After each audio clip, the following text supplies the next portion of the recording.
In this HVAC training video, we're going to be finding a refrigerant leak on this mini VRF system with these heated diode leak detectors. And so this right here is a Fieldpiece DR58, and this is a Navac NML1. And so these are sensing for the refrigerant chemicals, and so either one of these can find HFCs such as R410A, or HCFCs such as R22, or even CFCs such as R12.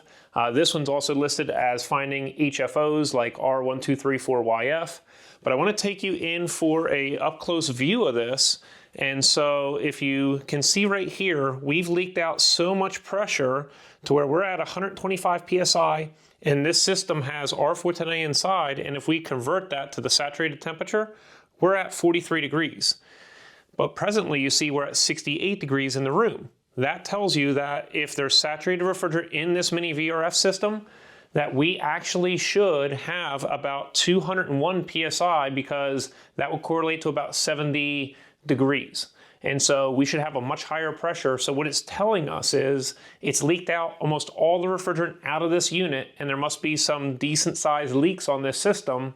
And so there's, say, 7/8 of all the refrigerant has leaked out, or maybe even 9/10 of all the refrigerant has leaked out, and there's only vapor left. So we're going to go ahead and start searching for this refrigerant leak. Anytime you turn on a heated diode leak detector, you're going to want to do it where there's fresh air. So this unit has been leaking refrigerant into this small equipment room, so we're going to need to turn this on and allow it to calibrate itself with the probe outside.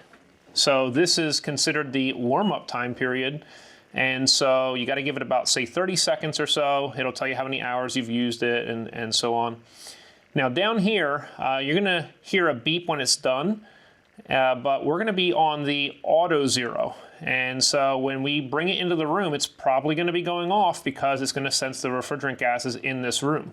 We're also going to start on the high sensitivity, but we might need to bring it down to low if it goes off constantly around that unit. We'll have to see how it goes. All right, so now we're ready. So I can bring it in and see it's going off, right? So it should shut off in a second because it's auto zeroing, right? So that was what, about 2-3 seconds? So now we'll bring it in over to the unit. And I want to show you just real quick, if we can come up close to the leak detector.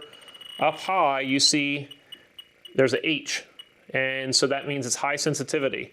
I just heard it go off again, just even being near the unit. So what I'm going to do is I'm going to bring the sensitivity down to medium and maybe even down to low, because we're in this room right here. Now, auto zero, what you might see if this goes up to, say, like 30, 40, 50, that's going to be more likely where our leak is, but there's probably some refrigerant gases around in this area. So we'll go ahead and hopefully you can see that display. Now we're going to move it slowly because the gases have to come up through here and they're going to exit down the bottom of this tool. So presently we're still on zero. See if I can get out of the way.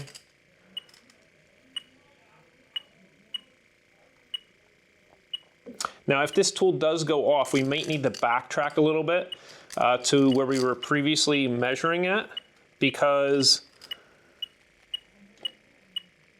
if it's going off, it's probably measuring the last place that we were located at.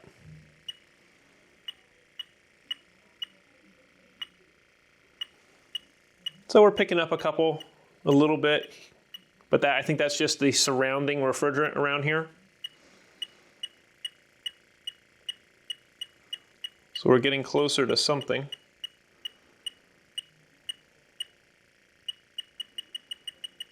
So now we're at 50. So now what I'm going to do is I'm going to bring that back out.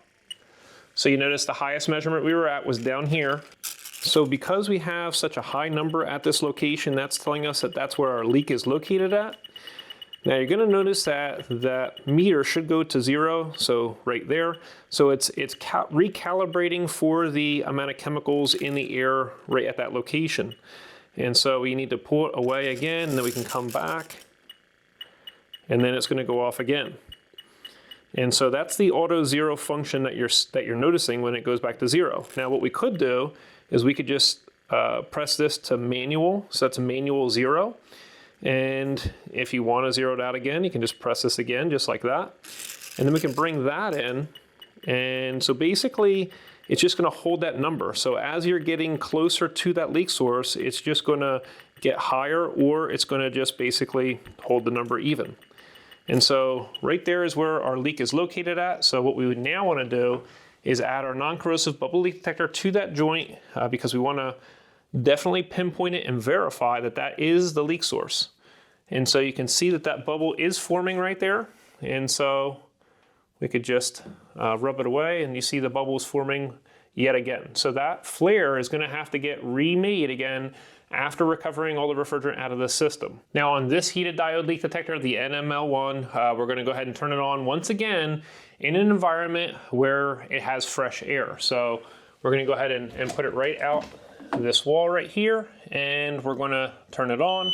It's going to take about 30 seconds again in order to be able to calibrate correctly. And so after that, it's going to have a pretty loud noise, and you could always just cover up the speaker by pressing over these two holes right here. The other thing is you could turn the speaker off completely by pressing the mute button for when it's, when it's going off. The other thing is it's going to have an automatic reset just like the other leak detector. And so it's going to automatically zero basically every several seconds unless you press this down and turn it off. The other thing is the sensitivity. So when this makes a beeping noise, it's done doing the initial startup or warm up or calibration initially for when you're turning it on. So now it's done, and so it's going to start on the high sensitivity. The highest sensitivity is this red right here. Medium sensitivity is the yellow, and then the green is the lowest sensitivity. So we're just going to keep it on the high right now. I'm also going to put my thumb over top of the speaker so you hear some noise, but not a crazy amount of noise. And so we're going to go ahead and leak search. So remember, it is auto zeroing, so if we do find a leak, it's going to reset. So it's going to basically zero back out again.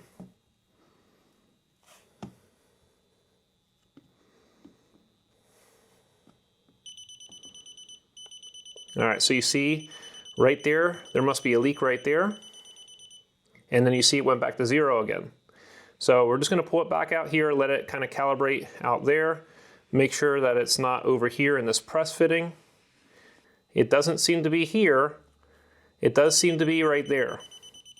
All right, so that's where we're going to check with our bubble leak detector. The other thing I want you to notice is this tool is going to be finding the leak fairly quickly because the sensor is mounted right at the tip. And so you can see we had put our cone right there. And so that's where our leak source is at. If we wanted to do the manual mode, basically we would just have that off.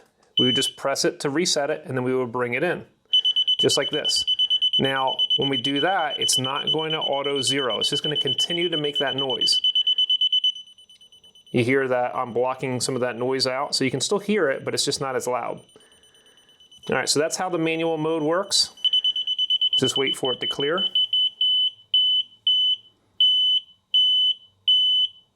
So you notice it did take a little time in order for that to clear out. All right, so let's also check down here before we move on. We want to see if there's any leaks down here. So I don't see any here. It only seems to be over here.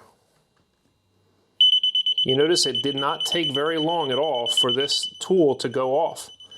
And that's because that sensor's in the end. Now I'll add the non-corrosive bubble leak detector.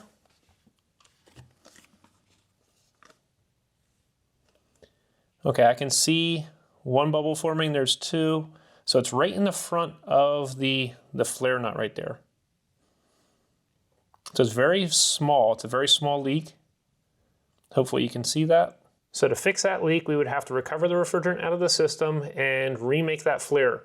We could try to tighten it just a little bit to see if it would seal, but a lot of times those leaks don't go away when you're trying to just tighten them a little bit.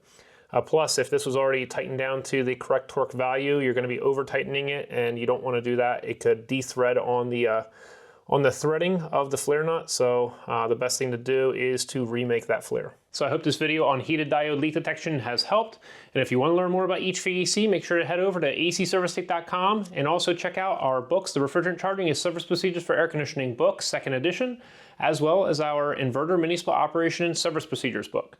Hope you enjoyed yourself. We'll see you next time at AC Service Tech channel.